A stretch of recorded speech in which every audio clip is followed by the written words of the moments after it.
હર હર મહાદેવ. શ્રાવણના સાત્વિક સરવડા. પાપનું પ્રાયશ્ચિત કર્યું અને પાપ મુક્ત થયા. પરોપદેશે પાંડિત્યમ. પારકાને ઉપદેશ આપવામાં પંડિતાએ ચાતુરી દેખાડે, પરંતુ પોતાના જીવન માટે જુદા જ નિયમો. સિદ્ધાંતો જ્યારે અમલમાં કાર્યમાં મુકાય, જીવન દ્વારા વ્યક્ત થાય, ત્યારે જ તેની કિંમત છે. બાકી તો ઉપદેશની શૂન્ય જ કિંમત છે. વળી જેમ ઉપકારની કે ઉપદેશની માત્ર વાતો કરનારનો એક વર્ગ છે, તેમ ગમે તેટલો ને ગમે તેવો ઉત્તમ ઉપદેશ અપાય તો પણ એક કાનેથી સાંભળીને અન્ય કાનેથી નાખી કરતા સો કીજીએ એમ કહેનારો વર્ગ પણ મોટો છે. શાસ્ત્ર તો કહે છે કે ઉપદેશો નૈવ દાતવ્યો યાદૃશે તાદૃશે જને. ગમે તે અપાત્ર વ્યક્તિને ઉપદેશ આપવો નહીં, કારણ કે ઉપદેશ આપવામાં આપણો શ્રમ પણ વ્યય થાય અને વ્યર્થ જાય, અને જેને ઉપદેશ આપ્યો હોય તેનો તે અનર્થ કરી આશ્રય કરી બેસે. જીવનમાં ઉપદેશને જીવી બતાડો, એ જ સાચી માનવતા, એ જ સાચો આદર્શ છે. એક પ્રસંગ છે.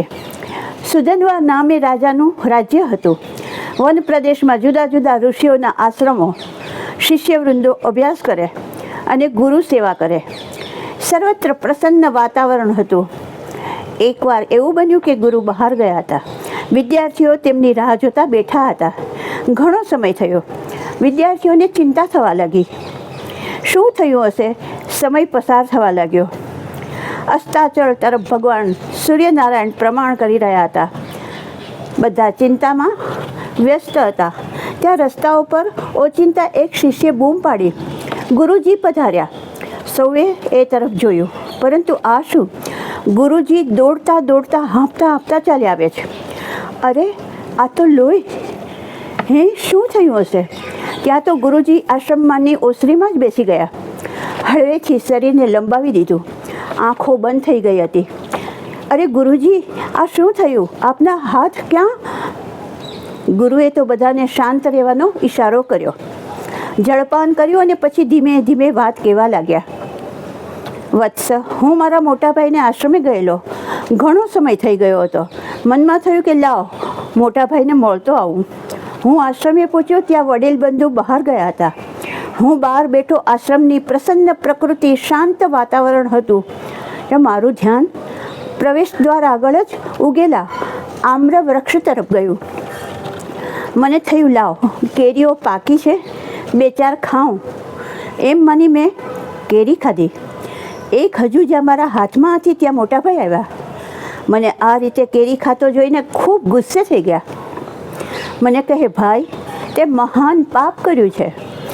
ચોરીએ એક અક્ષમ્ય પાપ છે. તારે તેને માટેનો દંડ ભોગવવો જ પડશે.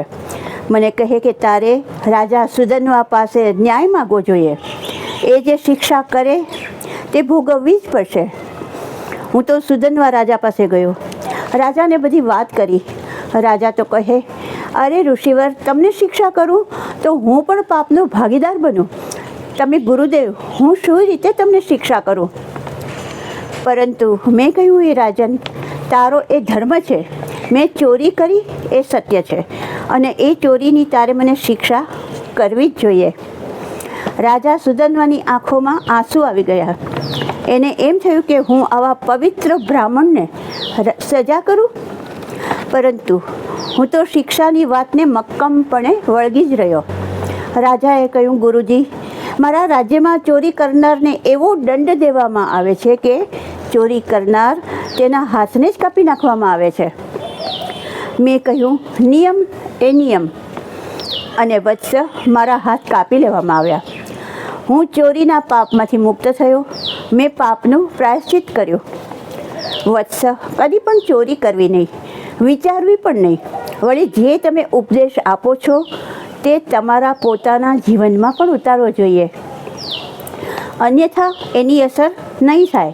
એટલું જ નહીં, પણ તમારો ઉપદેશ દંભ ગણાશે. આટલું બોલી ગુરુજી ચીર નિદ્રામાં પડી ગયા અને સંસાર આગળ મહાન સત્ય પ્રદર્શિત કરી ગયા. પહેલાં આપણે સન્માર્ગે જીવીએ, એ પછી અન્યને ઉપદેશ આપીએ.